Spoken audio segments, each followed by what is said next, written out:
Good morning, everybody. Danny back from Deep South Homestead. Guys, the day has arrived. After doing some looking into the future forecast here for the weather, our heat wave, I believe, is finally going to be over. It might turn cold at Deep South. They're saying next week we're going to get down into the 20s. And guys, we've been waiting. So we can't have the fruit on the tree when it gets that cold. I always like to leave them until the last minute. And being it's the day after Thanksgiving now, I think that it's time. Wanda and I will be using these for many different projects. Wanda has an array of things that she's going to be using them for. Stay with us. We're going to have some videos up about that, what we're doing. She's got a lot of projects planned for these oranges. Now, when it comes to harvesting oranges, you don't want to just reach up and just pull an orange off a tree, because if you tear that top right in there, this orange won't last. So we always take our clippers, and I like to leave about 1/4 of an inch of stem sticking up on the top of them here.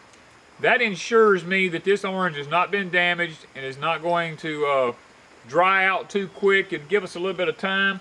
Guys, these things are so cold, they're like they've been in a refrigerator. Now I'm going to start from the top of this tree and come down and get the oranges off of it. Now, this is the Louisiana Orange.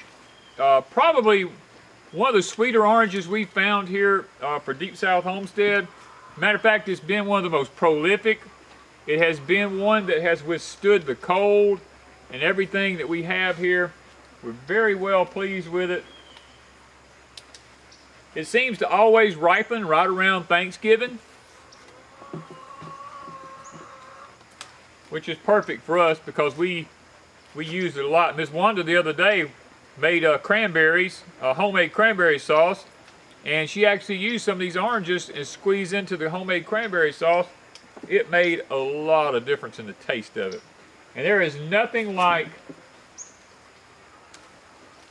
fresh oranges off of a tree. Now everybody says you can only grow these in the South. That's not true. You can put these in containers, and you can actually grow them up north. You just have to bring them in and put them in a sunny window spot or something like that in your house. You can grow them up north because we have subscribers who tell us all the time that they're growing them up north. I have found that certain varieties don't do as well. Now I will say that, but this Louisiana Orange has done fantastic. So guys, we're going to continue to pick here. I'm going to see just how many there are on this tree because I'm curious. Last year we had, well, the year before we had 66. I think last year we had around 60. This year I want to see how many we had, because this tree, when it bloomed, had hundreds on it. But luckily it self-thinned its own self, and now I'm really kind of curious to see how many is actually on it. Look at that. I'm gonna leave the leaf on it. I think it just looks nice. It's like a picture.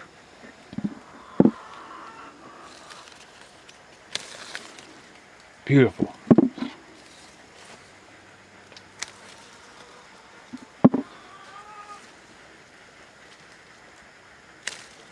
Guys, another thing we like here, this is a Hoss tool bucket. We use it to pick blueberries in and different things, tomatoes and different things. Fits around the shoulders, and that's a little bulky, but you know what? When it comes to doing stuff like this, it's just perfect. You could pick apples in this. I mean, it could be just fantastic. I mean, now some of these are not extra large because the tree had so many on it. Now here, look at this cluster here. Now this is what's, well, I gotta be able to get in there. Them things are so tight together. You know, I said if I had to move up north or had to be somewhere up north, old Danny-O would be doing him a wallopini. Look at this.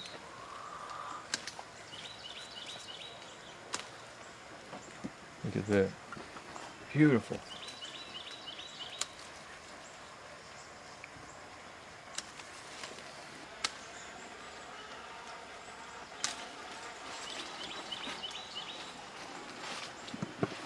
Getting pretty close up there.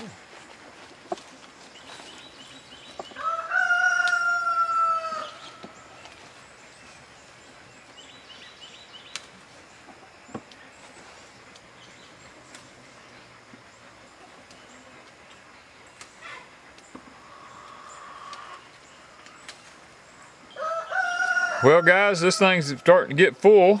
I may have to put it down. Getting kind of heavy. This is almost a bushel of oranges here.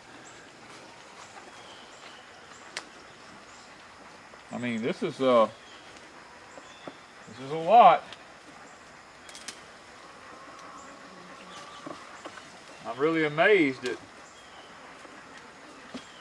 I mean, I still got a lot to go. And I done fill this thing up. This thing probably weighs, I'm gonna guess it probably about 35, 40 pounds right now, which is not extremely heavy, but if you're doing a lot of bending over, yeah, it can get to be pretty heavy on you. So I'm probably gonna take it off and set it on the ground and just set the rest of them in it. I'm gonna go get you another bucket. And Ms. Wanda's gonna have to get another bucket. I don't think we're gonna be able to put them all in here. I don't like to stack them all up too high on each other. I mean, you've got as many left as you've already picked. Yeah, I've got as many left as I done took off. So looks like it's gonna be a bumper crop this year.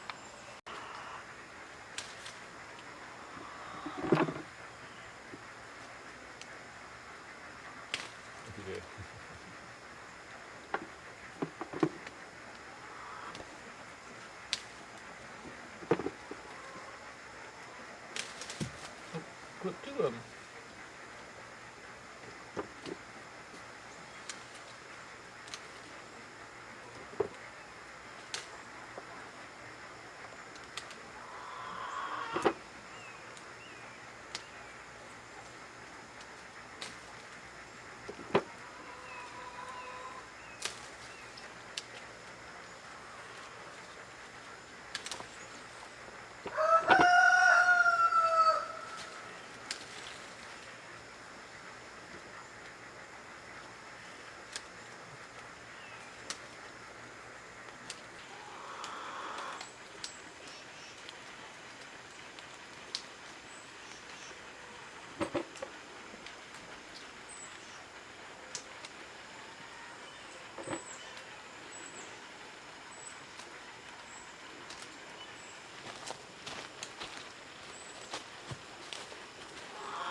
You know the thing about it? We still got greenhouse for some reason. I know, my satsumas. The satsumas are still in I want to go get my satsumas too, but they ain't quite right. Well, there's some of them that are. Are they? Yeah. Then we're going to the greenhouse to get satsumas. We'll go to the greenhouse next. Thank goodness the ground is soft.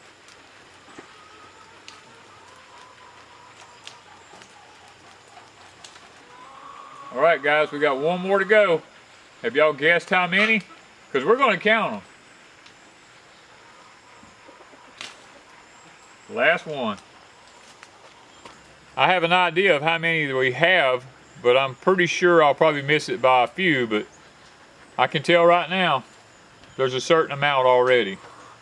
I'd say, I'm going to say 125. How many do you think? Well, I was going to guess around 115 to 120, so I'm thinking. Okay, I'm saying 125. I'm going to say 100.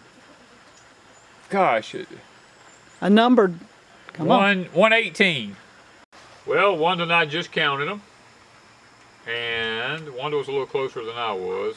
But we was both wrong. We was both wrong. I said about 118. She said 120. 125. 125. We have 128.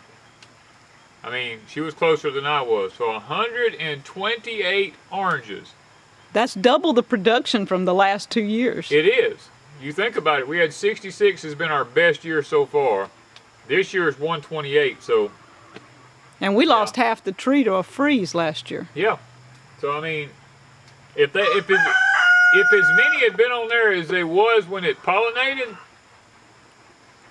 we'd have had 500, I guess. But luckily, it self-pruned itself because of the dry weather and everything we had here. That's one good thing about citrus is they will take care of themselves. Well, guys, you know, the thing about this is this is not all of them. We're fixing to head down to the greenhouse now because we've got some satsumas in there that's got to come out. And looks like our job's going to be cut out for us as far as saving oranges is concerned. All right, guys, here we are in the greenhouse. This is the big day. Now, what we're going to do, I'm going to do a comparison a little bit later on. I'm going to show you the difference in the sizes of them. Because these are my pride and joys here. I want to show you the difference greenhouse life makes compared to outside. This thing, look at that. Looks like a pumpkin sitting in my hand. It's so big. Woo, that thing is huge. I'm hoping it ain't overripe, is what I'm hoping. Look at that. Dude, this is just amazing to me. They're so pretty. Just beautiful. I got another one back in here that's real big.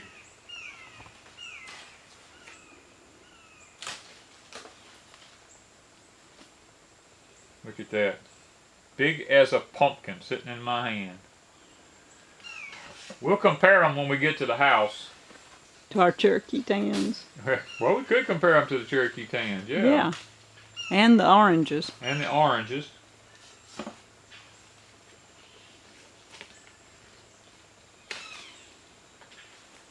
We might even do a taste comparison. Ooh, I like that idea. You like that idea? Ooh, that's, man. Which one's the sweetest? That's gonna be a good question as far as which is gonna be the sweetest. I'm gonna say the oranges, but then again, I don't know. The satsumas were good the other day, so yeah, so they were pretty sweet. I don't know if I'm going to have to look on the other tree and see how many's ready over there. I don't know if there's very many of them ready or not. Alright, there's more over here ready than I thought, I guess. Just looking at them from the other side. This tree had a whole lot more on it, so they didn't get quite as big. Now these aren't as bright orange as those are. But guys, we've got some temperatures in the 20s coming. So we're not going to chance it. They'll still turn. Because the ones you buy in the grocery store technically were picked green and allowed to ripen. So I don't want to let any of these just ruin. So, and I've got 3 or 4 left here. I'm like, the bottoms of them are pretty orange up under the bottom. So I'm going to go ahead and take them. Okay, we got one left in here. It's kind of hiding up in here.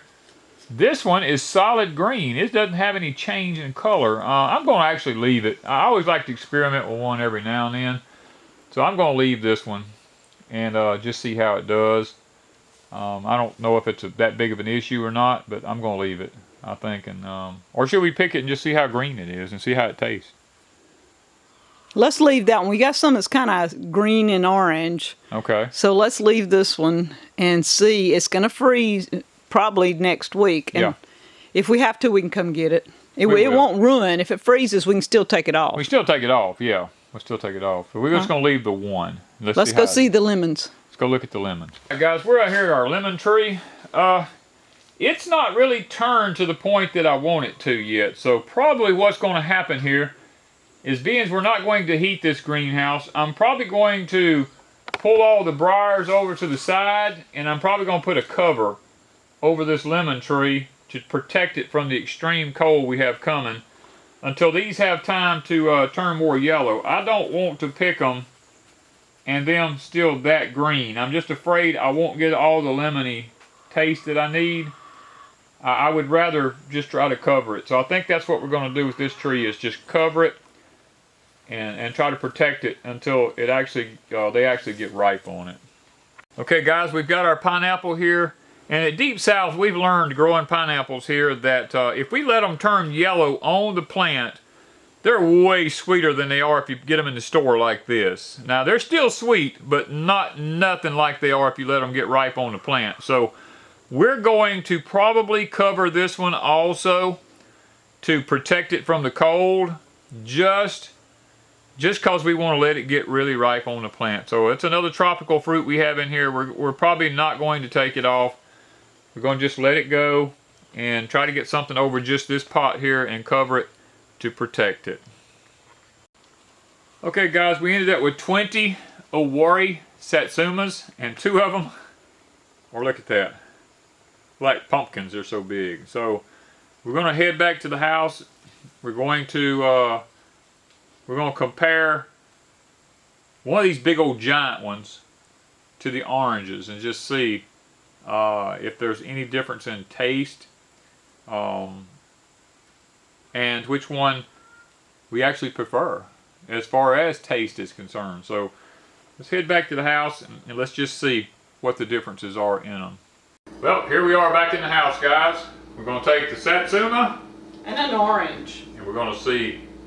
Well, let's just check as far as ease of peeling. Getting into it. The Satsuma, look at that. Okay, you ain't peeling this orange with your fingers. The Satsuma is no problem whatsoever. I'm gonna cut it this way. Big old thick skins on this baby. Seeds. So I'm putting my seeds in there. You're gonna mix them up with these, huh? Oh, well, have you found any seeds? I haven't got there. I'm just getting the skin off. I'm gonna put my seeds. These are orange seeds right now. You still got one in here. You didn't get them all. Here we go. Look at that. Ta-da! Just that fast. Ready to eat. Ready to eat. And I'm still... Don't worry about the seeds. We'll get them out later. Okay. Alright, so this... Packet that away. A lot of difference in eating an orange and eating a Satsuma. Yes. Satsumas are made for ease. You got to work with an orange. But... On this variety, let me say that. It's worth it. It's always worth it. Okay, here we go. Let me pull the center out of this. Get it down there. Let's do our test. There's you one. Look at the size. Now this is the biggest one. We have some that are smaller. We got some that are smaller, yeah, but I mean, we wanted to try okay. the big one to see if it made a difference. Comparison. Let me do this. We had them from small to big. Yep. On the, this is the Owari. Owari. Now this is the difference. Average was this size. Yeah. Now this is the size of an orange compared to, let me lay this down. The biggest. The biggest ones, look at the difference in the size. Now if you do the same. If you do the same size there, Some of them are close. pretty similar. Yeah. Alright, where am I? Okay, ready to test them? I'm ready. Here we go. Looks good. Mm.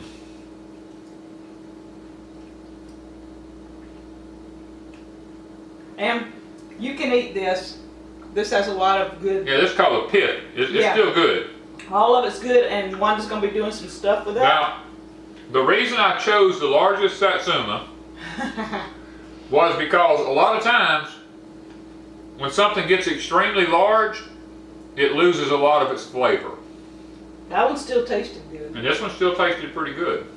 Okay. Now these I found, because I've been, well, you got to know, I've done harvested off this tree. Now you said we had 128. I've done harvested close to 10. That's true. I forgot about that.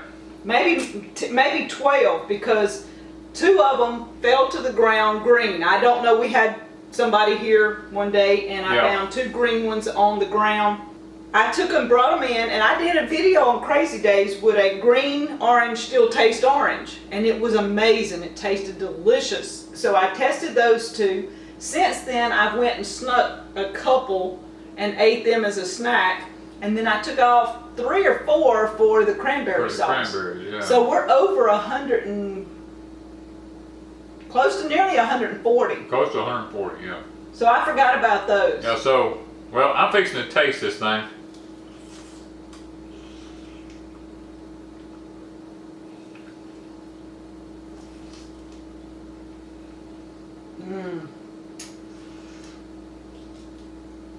I'm eating the pith and all.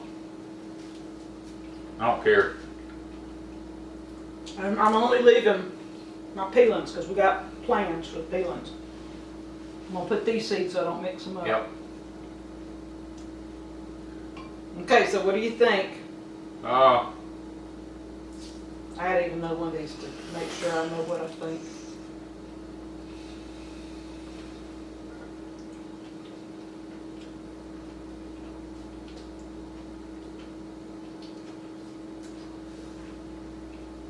I found one too.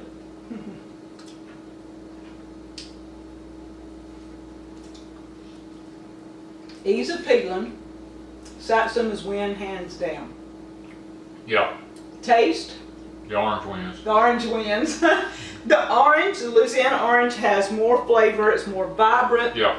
It's just, it's in your face orange. Yeah. Very good sweet taste. The Satsuma's sweet, but it's a laid back sweet. Yeah. It's kind of a, It ain't as intense as that. the orange is just very intense. So if you want for cooking and things like that, the orange is going to be your go-to. The Satsuma would be for like kids and things like that. It makes it easier for them to peel and eat, and you don't have to babysit them. Right. You know, it's a great snack. Yeah, the orange is a little difficult to get out, but it's well worth it's it. well worth it. Yeah. So. Yeah, this, like she said, these would be great for kids. Yeah. With the orange. And these are great for snacks. If you're going somewhere traveling, you need a quick snack. Your hands don't get near as messy fooling with them as they do with the orange. Oranges, you get all sticky. It's just wonderful, y'all. And we have seed.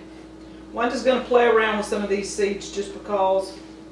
And I'm gonna I'll show you what I'm gonna do with the seeds. I'll show you what I'm gonna do with the peelings. And what I'm gonna do with a lot of these. Because they won't last. I mean, we probably could keep them 2 months, maybe, if we're lucky. They'll start shriveling. Yeah, so I can't leave them that long. So over the next 2 to 3 weeks, I will be dealing with these a little along, showing you different recipes. One of them was, I did the cranberry sauce. I squeezed 3 of these, I think, and used the juice from 3 of them in my cranberry sauce, which was amazing. And it saved me buying orange juice. The whole purpose of growing it at your home is so you can go to town and buy orange juice. Well, too, as much of this as we eat, it keeps us loaded with vitamin C. It keeps our immune system built up. Now, not to say we won't get sick, but we're a lot less likely. Let's put it that way. Yeah. So. That's just good. It is. I mean, that's just really good. And with the oranges and stuff, I'm going to be showing you the peelings. You can have vitamin C all year in your smoothies, on your ice cream. You can add it to your baked goods. Orange is great in a lot of cakes and stuff to give it that oomph. Yep. So we're going to deal with that over the next few weeks too. All right. So over 130 oranges and 20 satsumas. That's pretty cool. That's pretty cool for. I mean, we can make orange juice and freeze this and have it. Oh yes, I do that. I meant to do. Yeah, that. We do the orange juice too. I freeze some. Yeah, we do freeze our own orange juice and use in small containers. Use it for breakfast in the morning because you're not. These have had absolutely zero chemicals put on, other than what fell from the sky. You know, we personally don't use any sprays or anything here on our property to control anything, and it's amazing. And it's amazing that we still get this many. People always ask us, well, why do you plant so many of this and so many of that? Well, there's some for us, some for the wildlife, some for Mother Nature. Sometimes the elements take some. Yeah, the elements get them every now and then. And it's not enough oranges to make enough orange juice for us to have orange juice every day, all year long. No. But what little bit of orange, I can probably make enough orange juice for us to have some, say 5 or 6 times during the year, which may not seem like a lot to you, but we have our muscadines and our scuppernines, which I made juice, and I can thaw that out and we can have some of that, and we don't drink juice every morning. So if I put some out and thaw it out, once a week at least. At least once a week we have a juice of some sort, whether it's muscadine, scuppernine, Orange. you know, Tangelo, or tangerine, whatever. Satsuma. Now we are going to, I've done made my mind up. This is an executive decision I just made. I'm going to be planting some more orange trees. I knew that one was coming, y'all. Because guys, I want orange juice every day. You know? And that's how, and we have blueberry juice. Oh, we do have blueberries too, you know, yeah. So, and I had pomegranates, and I made some pomegranate juice. Yes. So it's not like we're limited in our juices. We have a variety of juices. Yeah, we do. All right, here we go. I want you to look at this. This is one of the bigger Cherokee tan. This is a small Cherokee tan. Look at the Owari Satsuma. It's actually larger than the Cherokee tan is. The small one, yeah. It's larger than that. So they would actually go like this. Look at that. It's almost as big as a medium-sized Cherokee tan. This is a large, medium, and small. Look at that. That is some huge Satsumas. Guys, what do you think of Deep South's oasis now? Our high tunnel greenhouses are producing like crazy. Yes. Things outside have been doing very well. We've had a lot of drought and a lot of issues. And we just now are breaking a drought and a heat wave. You know, this is our first, this coming week's going to be some of our first really cold weather, our first freezes. A beautiful rain last night. It was awesome. I got to sit in the cabin, look out my big window, and just watch the lightning in the distance, listen to the rain on the roof, and it was amazing. The deer came out and they ate the greens and stuff like that. So after the rain, so it was really nice. We're actually getting to enjoy a few things that we really want to enjoy. So, guys, we may not live in heaven, but I think right now we're probably as close as we're going to get. Probably. Thank you, guys, from Deep South Homestead.